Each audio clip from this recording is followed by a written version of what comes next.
Out of the Attic on 91 FM has all of your favorite old-time songs in one place. Hear music from Frank Sinatra, Bing Crosby, Dinah Shore, and many more. Join Nathan Randall from 6 to 8 p.m. for an evening drive down memory lane, only on 91 FM. Nathan Randall here with J.P. Richardson Jr. right now for Out of the Attic. And J.P., how's it going today? Good, Nathan. How you doing, buddy? I'm doing great. It's a little bit of a rainy day here in Wisconsin, but it's supposed to warm up pretty soon. Well, what's warm? Well, warm for me, I guess, is in the mid-40s. What's warm for you? Oh, okay. Oh, well, no, warm down here, yeah, it's about 100. Yeah, so, yeah, we've been spending quite a bit of time up there in the Midwest, and it's been, compared to past years, it's been really mild. So it hadn't been too bad at all, at least when we've been up there. Starting off, I'd like to ask you a few questions about your dad, the Big Bopper. When did he start in music? Well, first off, start off with a correction because I make a distinction between the two. My dad is J.P. Richardson. The Big Bopper is a character. So people know right off when we talk about it, as I've told people before that, when it comes to questions and people wanting to know different things about my father, I tell people, that J.P. Richardson belonged to his family and the Big Bopper belonged to the world. So that when we're talking about Dad or we're talking about the Big Bopper, to me, we're talking about two different people. So which one you want to know about? So when did your dad start in music, JP? Well, of course, he started way back, just like you hear about most of them. My grandmother played piano in the church, and so, he started, he started in the choir and that kind of thing, and continued through school, and it was just a passion he had. His grandfather was a roughneck, his father, my grandfather, was a roughneck in the oil field, and so singing was kind of a girly kind of thing to do, as far as my grandfather was concerned, being the manly, oil field worker that he was.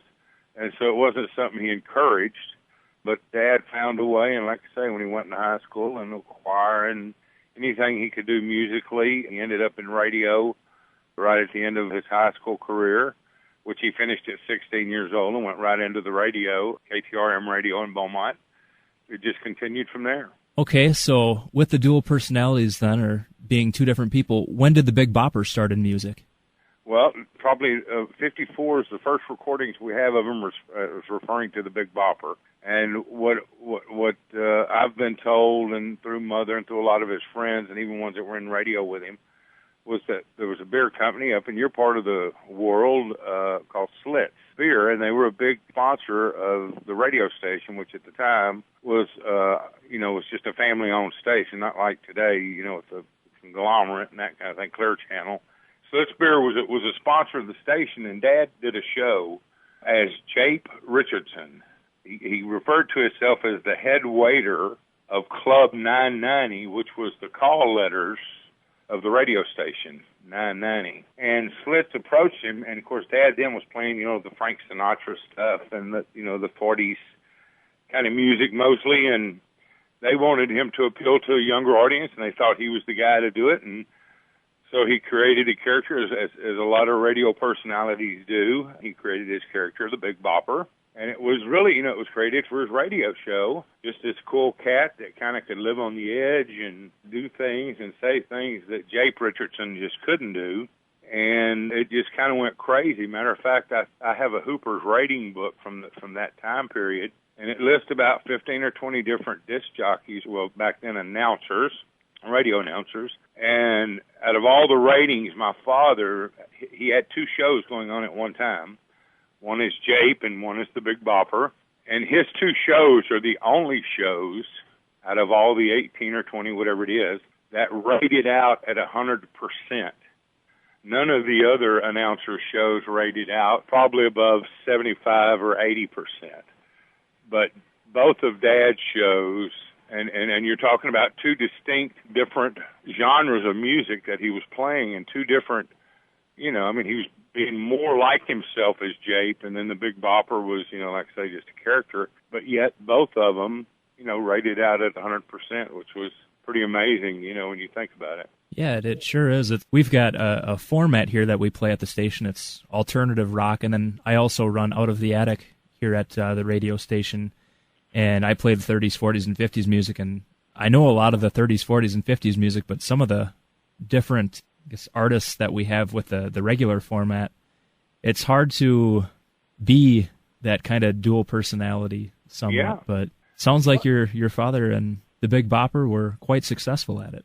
Yeah, I just, and we talked about this a little earlier, about Dad being this one-hit wonder guy. When he went into the service in '55, and he was, had already had all these ratings, was number one disc jockey in the area, and he went into the service and spent 2 years, and when he came out in '57, he wanted everyone to know he was back, and he talked the owner into the radio station and to let him do what he called the Jape-a-thon.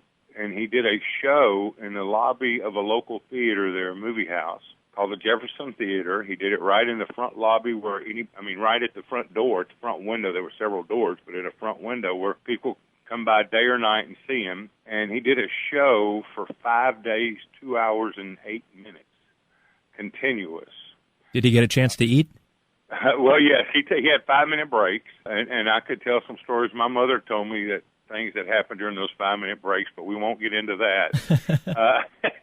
But he did get 5-minute break, of course, even being on the air, back then, he still had to shave every 8 or 10 hours or whatever, because he knew people were coming by to see him. And so, besides restroom breaks and those kind of things, but he had 5 minutes every hour to himself. But yet he did it, it was 122 hours and 8 minutes. And, of course, when it was all said and done, he had overtime pay, which was, including his overtime pay, was $746, which was a whole lot of money back in '57, especially for 5 days' work.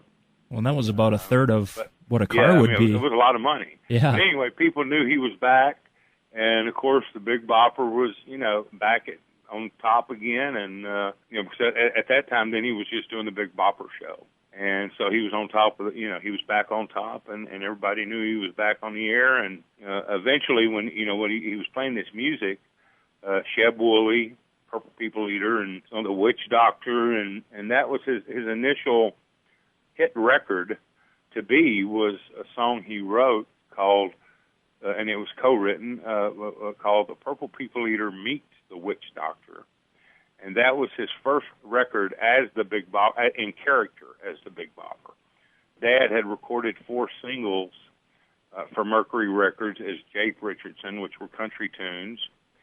And he just decided, he got this idea. He said, all these guys are getting these hit records with these novelty songs. And so anyway, that's when he decided to do that. And then on the flip side, he basically finished that song, and it was an ad-lib, for the most part, of Chantilly Lace, which was originally titled "You Know What I Like," but the record people quickly decided that we will not get any playtime if we call it that. There will be no airtime back in the 50s for a song called "You Know What I Like," which today is kind of funny when you think of some of the lyrics and some of the things that are in songs today. But back then, so anyway, Chantilly Lace, and the gentleman here, his name is Paul Berlin, and I do believe the gentleman is still alive and obviously quite elderly, and he was one of the first guys to play the wrong side. He played the B side, which was Chantilly Lace, and it took off and sold several thousand copies in just a few weeks' time.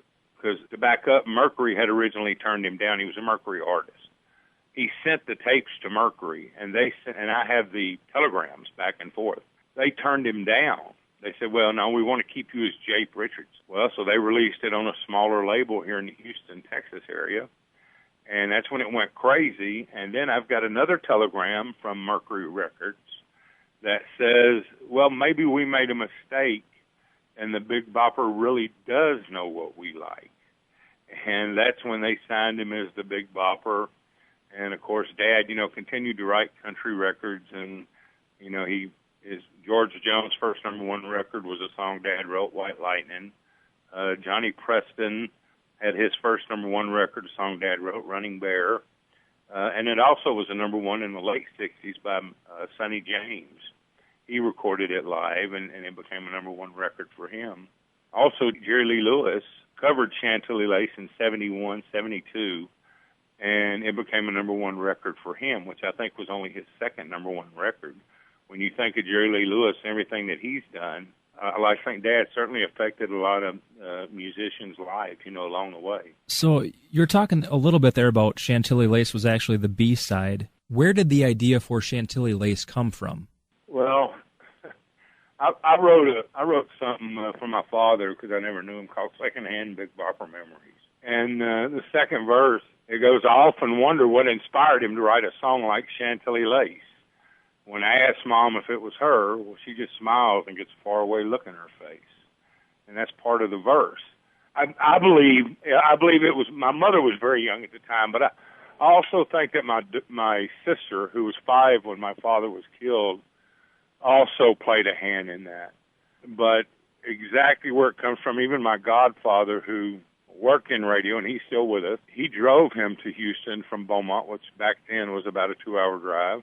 He couldn't even tell me where it come from. He said, sometimes your dad would just come up with stuff, and we just didn't know where in the hell it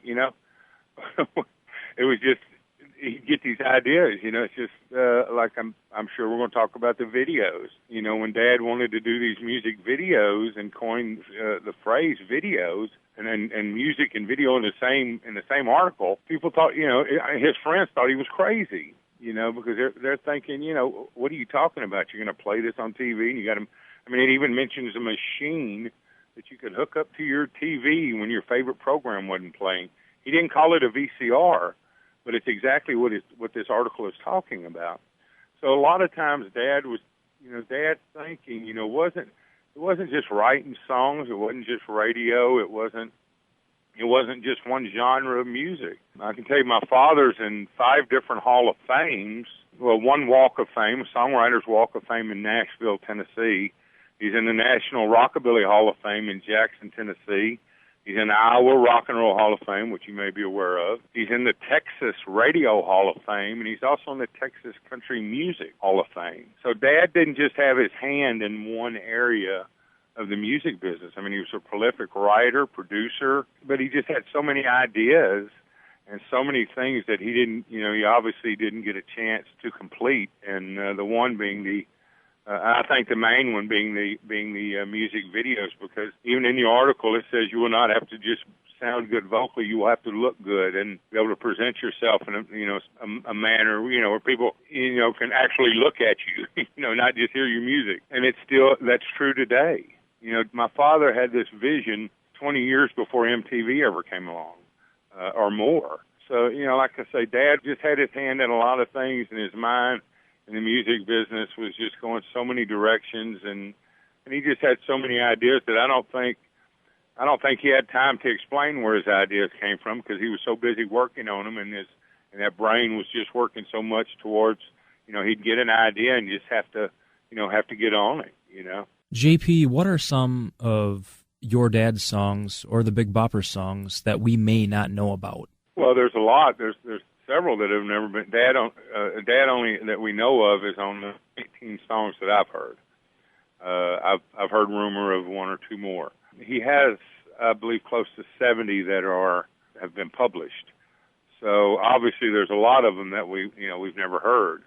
Big Bopper's Wedding, which charted, Little Red Riding Hood, which charted, and Chantilly Lace. Those were the 3 music videos that he recorded. My favorite song, and it's a J.P. Richardson song, is Someone Watching Over You. More of a gospel tune, inspirational tune, than it is any kind of rock and roll or novelty song or anything like that.